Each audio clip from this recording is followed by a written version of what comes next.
Franchising and Regulatory Board o LTFRB ang hinaing ng ilang transport group dahil ipinasa na ngayong araw ang provincial petition na dagdag pisong pasahe sa traditional at modern jeepney sa buong bansa. Si Ashley Lupena para sa detalye ng balita. Inaprubahan na ng Land Transportation, Franchising and Regulatory Board o LTFRB ang pansamantalang pagtaas ng pisong pamasahe sa mga traditionals and modern jeepneys sa buong bansa. Inaprubahan na ng Land Transportation, Franchising and Regulatory Board o LTFRB ang supplemental petition na ipinasa ng ilang transport group ngayong araw. Pansamantalang provisional increase na magsisimula sa Lunes, October 8 para sa mga traditional o modern jeep sa buong bansa. Pagkatapos po ng masusong pag-aaral, ang board po ng LTFRB ay nakasisyon.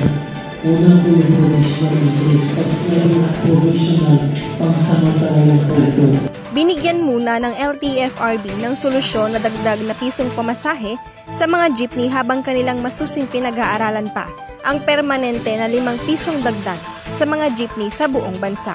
Habang binigyan po ng kanilang petition na increase of 5 pesos and 1 peso for every kilometer. Yun po wala po ng desisyon. Sinabi ni LTFRB Chairperson Teofilio Guadis III, kakailanganin nila ng malaking datos upang ipasa ang hinihingi na permanenteng 5 pisong dagdag sa pamasahe sa modern or traditional jeep. Inaprubahan ito ng LTFRB dahil na din sa nakikitang sunod-sunod na pagtaas ng presyo ng produktong petrolyo, kasama na din ang pagtaas ng inflation sa bansa. Datos ng mga kuryente. Pero sa mga pinilitan mo rin, yung mga sabi kanina, lalo yung passenger forum, habang po kasi, passenger forum, ang mga records, yung mga ginanamang mga datos na bibigay sa akin.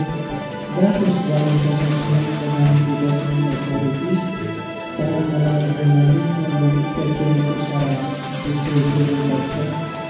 Samantala, nagpapasalamat naman ang mga grupong nagpasa ng petisyon na dininig na ng ahensya ang kanilang hinaing para na din sa mga operator at tsuper sa buong bansa.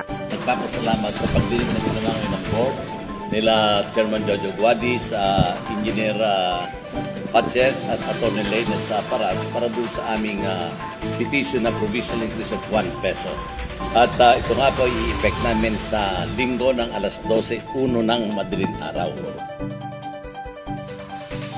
Para sa Year TV News, Ashley Ann Lupena, sumasaludo sa bawat Pilipino.